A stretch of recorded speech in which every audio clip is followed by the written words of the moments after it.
Здравствуйте! В эфире информационный выпуск Амши Укшара. Я и мои коллеги расскажем вам о главных событиях дня. Сегодня в выпуске. Генеральная репетиция военного парада в ознаменование 30-й годовщины победы в Отечественной войне народа Абхазии. Депутаты парламента рассмотрели постановление об объявлении амнистии в честь 30-й годовщины победы и независимости Абхазии. Каковы главные вопросы, обсуждаемые в рамках сотрудничества Народного собрания Абхазии с Советом Федерации Федерального собрания России?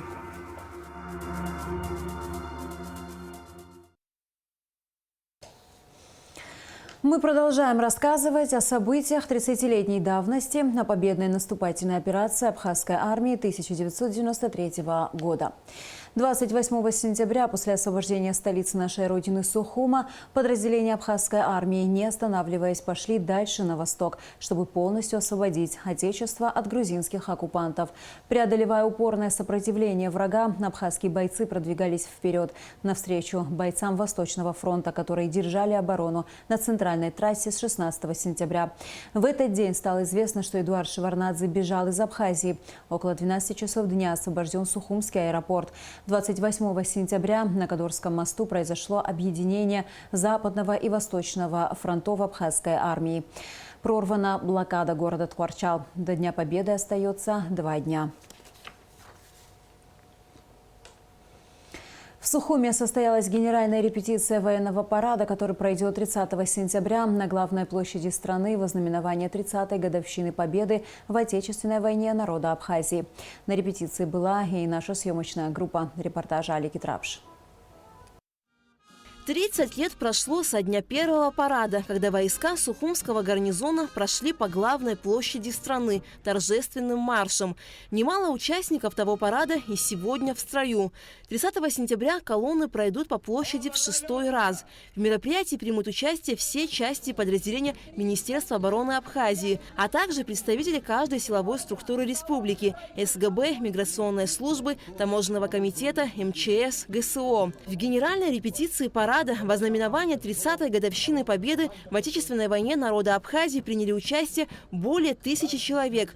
В составе механизированной колонны задействовано 120 единиц военной техники, включая и авиацию. На репетиции присутствовал президент, верховный главнокомандующий вооруженными силами Аслан Бжания. В начале парада на площадь Свободы вынесли государственный флаг Республики Абхазия и Знамя Победы.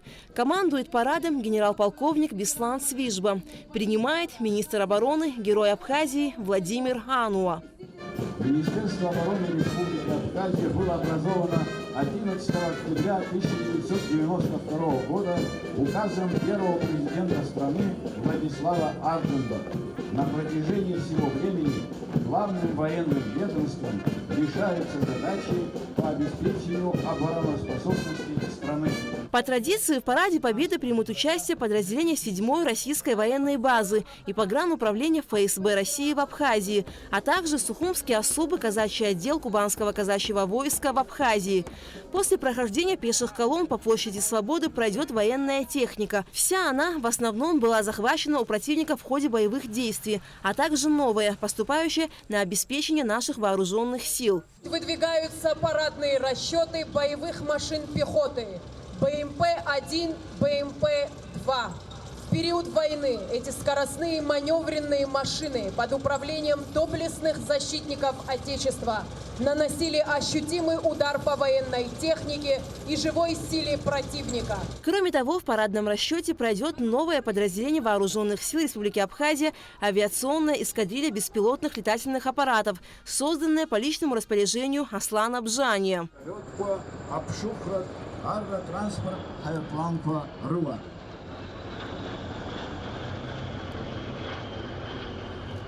Генеральной репетиции путь был очень долг, кропотливый труд. Мы начали тренировки в конце июня месяца. Провели около 14 тренировок, и вот сегодня генеральная репетиция. Вы могли наблюдать, какого уровня достигли пешие колонны, и техника. Мы хотим сказать, что молодые люди должны идти служить, должны отдать долг своей родине. В военном параде помимо военнослужащих примут участие и ветераны войны, добровольцы Северного Кавказа. По окончанию парада по площади Свободы пройдет бессмертный полк. Алика Трапш, Тимур Гугохи, Абхазское телевидение. Праздник Победы по-особому волнителен для военнослужащих, тех, кто сегодня стоит на защите государства, потомков героев Отечественной войны, отстоявших родную землю и добывших долгожданную свободу. В Абхазской государственной филармонии прошло торжественное собрание Минобороны, посвященное 30-й годовщине Победы. В мероприятии принял участие президент Аслан Бжания. Репортаж Лауры Капш. Под государственный гимн в зал заносится легендарное знамя Победы и торжественное собрание, посвященное 30-летию Победы в Отечественной войне народа Абхазии, объявляется открытым.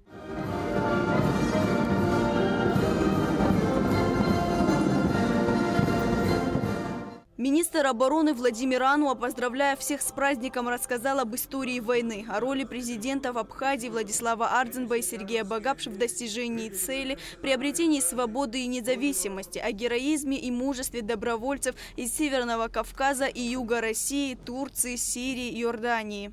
Без малого 30 лет отделяют нас от того сентябрьского дня 1993 года, когда на государственной границе у реки Ингур наши доблестные войска удрудили знамя победы. Сегодня перед Абхазией воспеваются новые горизонты. Основой этим возможностям служили наши ветераны, наши соотечественники, все, кто в августе 1992 года принял для себя решение стать на защиту народа Абхазии. Мы благодарим вас, наши дорогие ветераны, добровольцы, друзья, и рады, что сегодня вы рядом с нами, что мы вместе встречаем победу. С приближающимся праздником, Днем Победы и независимости, поздравил президент Республики Абхазия, главнокомандующий вооруженными силами Аслан Бжания. 30 лет назад народ Абхазии победил в кровопролитной войне ценой жизни лучших сынов и дочерей нашего народа. Когда отлично вооруженный и оснащенный враг вторгся в Абхазию, единственным подготовленным военизированным подразделением, способным оказать противодействие противнику, являлся отдельный полк внутренних войск. Однако основная тяжесть войны легла на формирующееся народное ополчение. Охотничьим и устаревшим оружием народ встретил агрессора на востоке и на западе Абхазии, выстоял на Гумнистинском оборонительном рубеже. 18 августа был создан Государственный комитет обороны во главе с Владиславом Ардзинба. Уже 2 октября 1992 года наше вооруженное формирование совместно с добровольческими отрядами в ходе успешного наступления освободили Гагру. 11 октября 1992 года были подписан указ о создании Министерства обороны и Генерального штаба. Эта дата официально считается днем создания вооруженных сил Республики Абхазия. Дальнейшие события показали, что вооруженные силы Абхазии сумели эффективно воевать на 2 фронтах, сочетая позиционную войну с партизанским и десантными операциями, успешно вести городские бои и боевые действия в горной местности. Была создана военная разведка, военно-морской флот, силы артиллерии, авиация, силы ПВО. Победа в войне ознаменовала новый этап развития вооруженных сил Республики Абхазия. Была проведена работа по формированию кадрового резерва. С 1995 года действует Сухумское высшее общевойсковое командное училище. При этом, несмотря на присутствие миротворческих сил, грузинская сторона неоднократно предпринимала попытки силового реванша.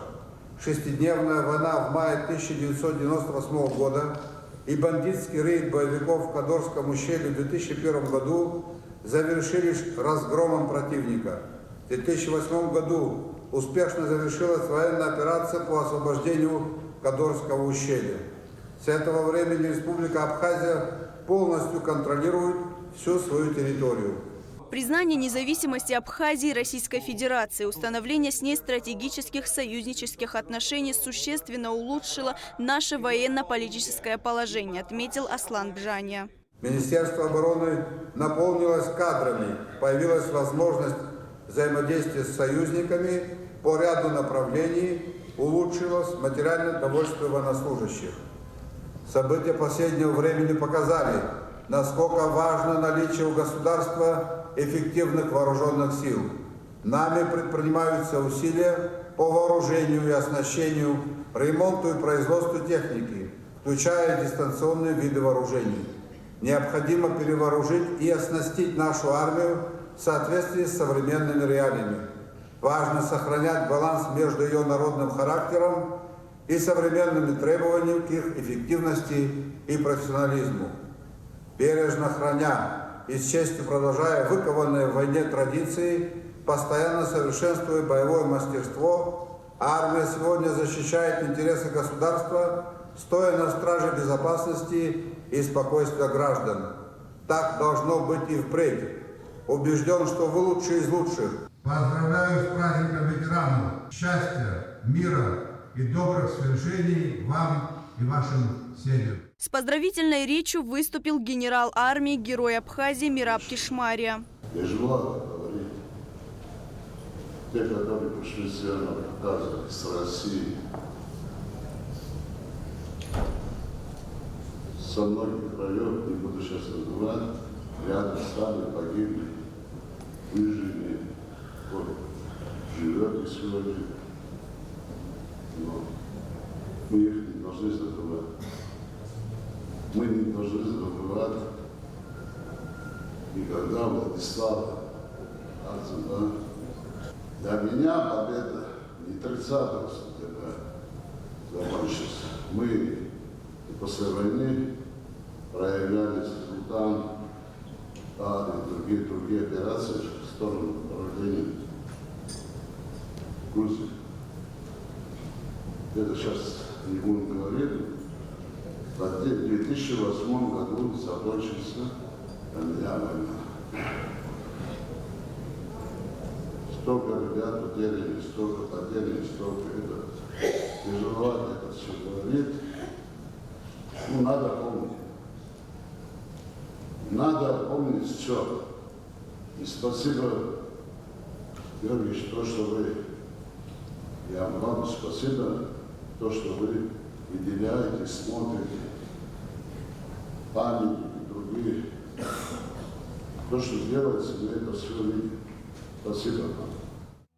Указом президента Аслана Бжаня, заместителем министра обороны Лизберту Пацхораглы, Надару Авицба, командующему ВВС противовоздушной обороны Адгуру Гумба присвоены воинские звания генерал-лейтенант. Заместителю начальника Генерального штаба вооруженных сил Вадиму Камке присвоено воинское звание полковник. Приказом министра обороны медалью 30 лет победы в Отечественной войне народа Абхазии награжден Аслан Бжаня.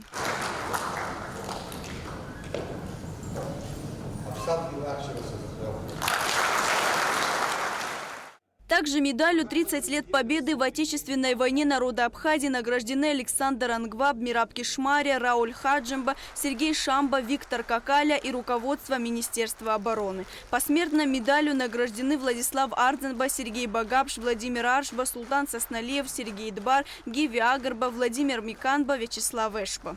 После торжественной части состоялся праздничный концерт.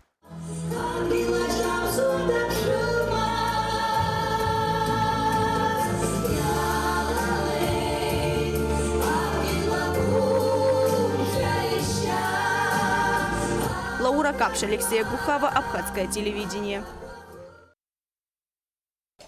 3 вопроса было на повестке дня очередного заседания сессии парламента о внесении изменений в бюджет Пенсионного фонда и постановления об амнистии во знаменование 30-летия победы в Отечественной войне народа Абхазии.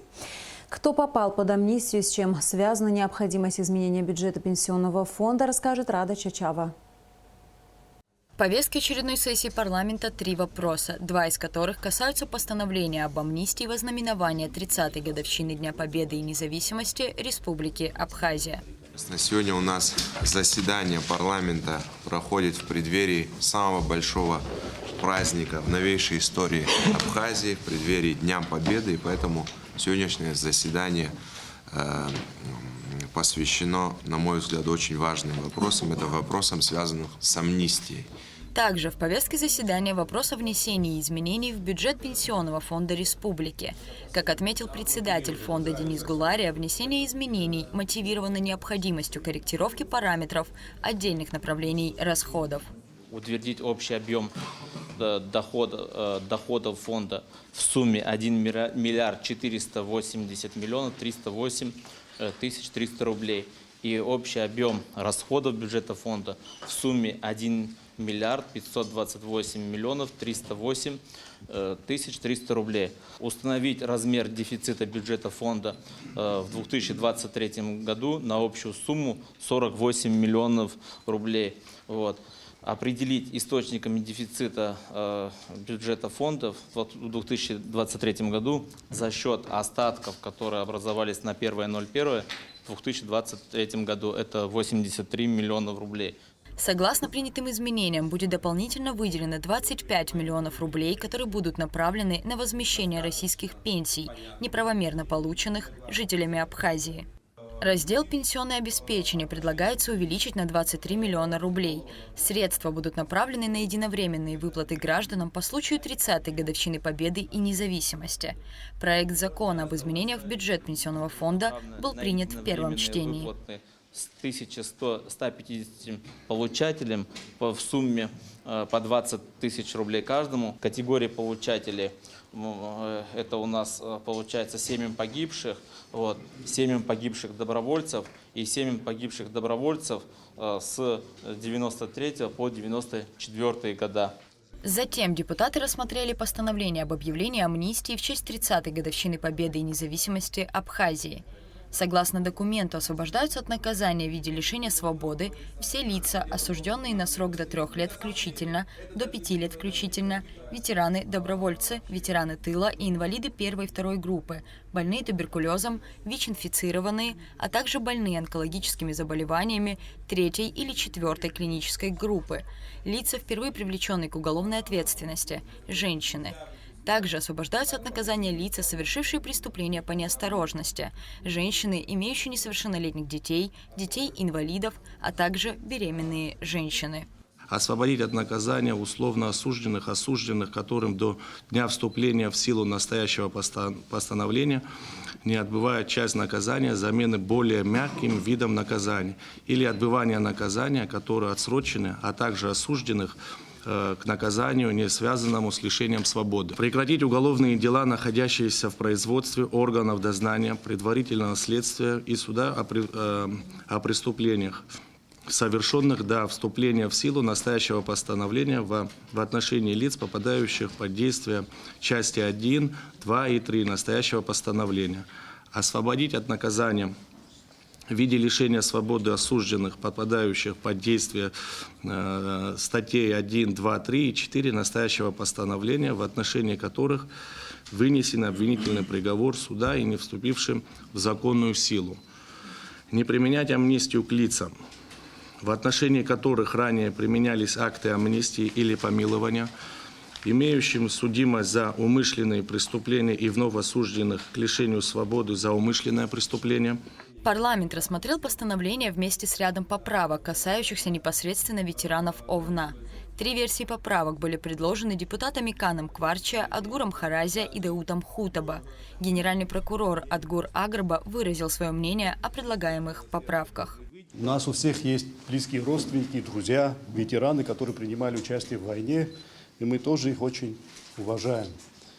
Но мы просмотрели список преступлений, по которым они сегодня несут наказание. Это в основном все статьи, которые относятся к категории особо тяжких преступлений. Это убийство и похищение людей. Наша позиция прокуратуры, несмотря на то, что кому-то это может не понравиться, мы считаем, что человек, который умышленное убийство совершил, несмотря на то, что он ветеран войны, при всем уважении, я еще раз повторяюсь, мы категорически против. Согласно предложенной Даутом Хутаба поправке, от наказания вне зависимости от срока заключения будут освобождены ветераны ОВНА, за исключением лиц, совершивших такие преступления, как убийство, похищение человека, изнасилование, насильственные действия сексуального характера и принуждение к таким действиям, в том числе лиц младше 16 лет, развратные действия, а также тех, кто признан виновным в государственной измене, шпионаже и поступлении на службу в иностранную разведку. Количество статей, по которым амнистия не может распространяться, это прежде всего там, где касается убийств умышленных, и там, где касается воровства людей. Мое личное мнение, что там, где человек не погиб, там, где государственная измена не произошла, там, где нет преступления против половой неприкосновенности, в честь Дня Победы вот этим ветеранам все-таки стоит пойти навстречу. Парламент отклонил поправки, представленные депутатами Каном Кварча и Адгуром Харази. Постановление об амнистии во знаменование 30-й годовщины Дня Победы и независимости было принято с поправками, предложенными депутатом Даутом Хутаба. Рада Чачава, Рамо Камке, Абхазское телевидение. Спикер парламента Лаша Ашуба принял делегацию Комитета Совета Федерации по обороне и безопасности во главе с председателем комиссии по сотрудничеству Виктором Бондаревым. Участники встречи почтили минутой молчания память погибших в Отечественной войне народа Абхазии. Безопасность и оборона – главные вопросы, обсуждаемые в рамках сотрудничества Народного собрания Абхазии с Советом Федерации Федерального собрания России. Вопросы данной плоскости на основе двусторонней договоренности обсуждаются с 2008 года. Затем работа была продолжена с участием депутатов. Стороны обсудили совместную деятельность по решению задач, связанных с выполнением абхазо-российских договоров. Речь шла о вопросах облегчения условий пересечения абхазо-российской государственной границы, в том числе по перемещению грузов, о содействии в выделении российских почтовых индексов в республике.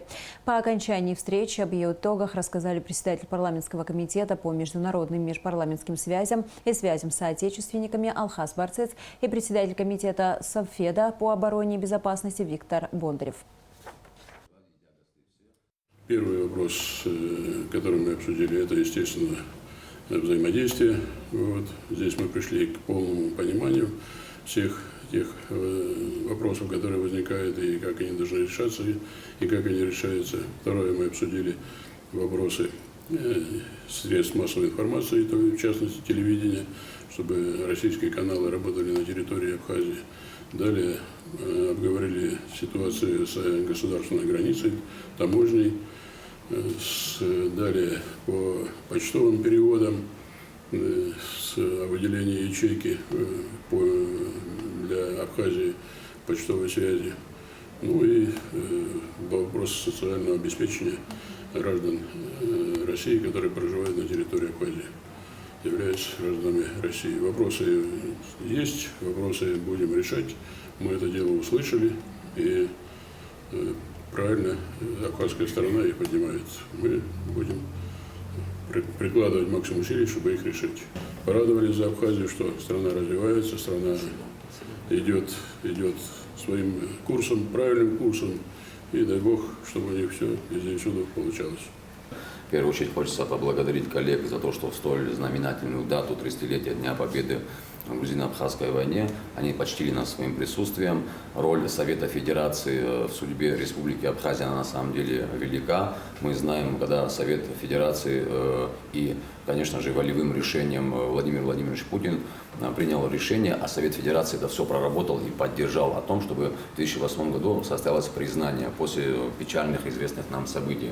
Этот вклад неоценим, мы это все помним, мы это все чтим. И сегодня также, учитывая актуальность вопроса, учитывая все, что геополитически вокруг нас происходит, был в повестке дня одним из основных вопросов, это вопрос обороноспособности и безопасности Республики Абхазия.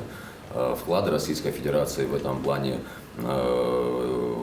значителен. На самом деле есть актуальные вопросы, есть ряд соглашений, которые были подписаны между Российской Федерацией и Абхазской Республикой. И при всем при этом многие пункты выполнены, но есть еще те соглашения, да, те статьи и пункты, которые должны доработаться, должны реализоваться в жизнь. Эти актуальные вопросы сегодня были обсуждены между нами.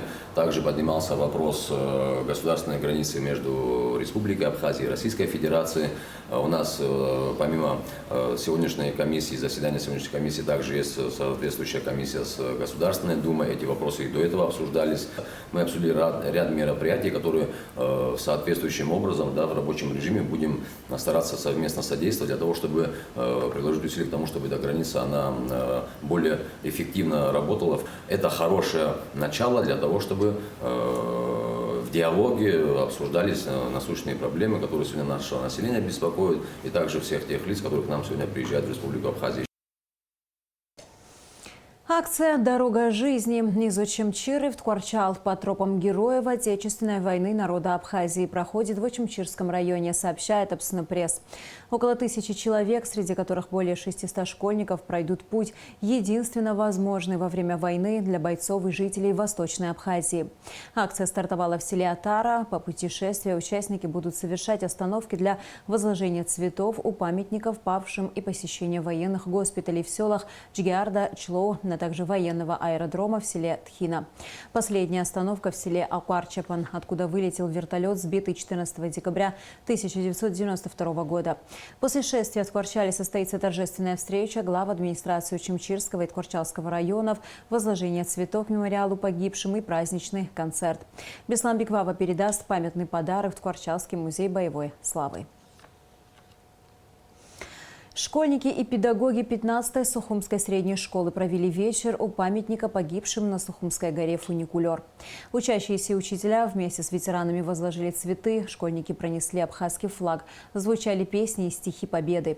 Мемориал установлен в честь бойцов 2-го батальона 2-й бригады и 2-го резервного батальона 2-й бригады.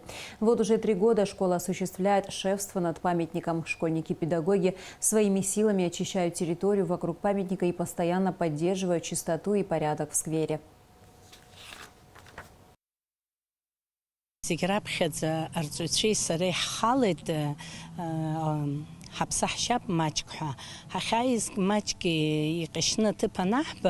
وبس سخيادس تبري كلاسنا بخكيو كلا حسابلا بري تبقنا أتويتشاغني دربنا رقوقن زيناغن بري زكتوبر زيتاحنا ناسكي بري خوبش زحرتسكي لرتس كلاس بري تخازاي بش رقن بيجدالكان كلاس رخت خحصرت زحن بس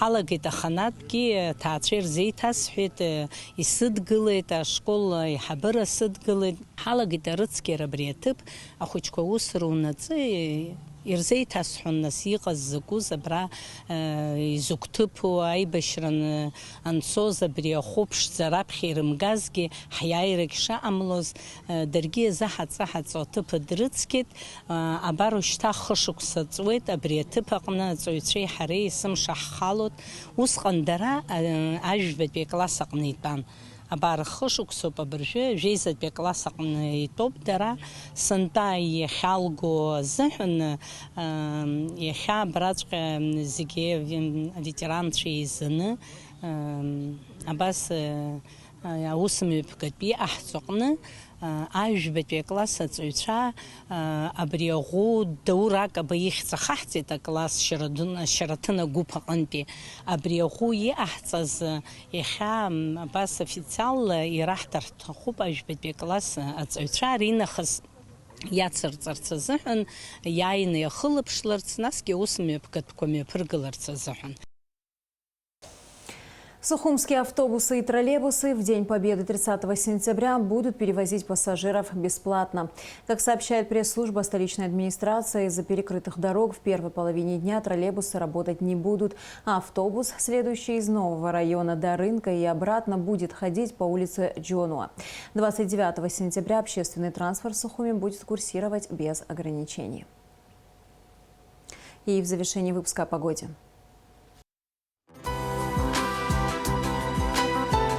По сообщению Гидрометцентра, в пятницу 29 сентября на территории Абхазии ожидается переменная облачность, преимущественно без осадков. Температура воздуха ночью 15-20, днем 22-27 градусов. Температура морской воды 25 градусов.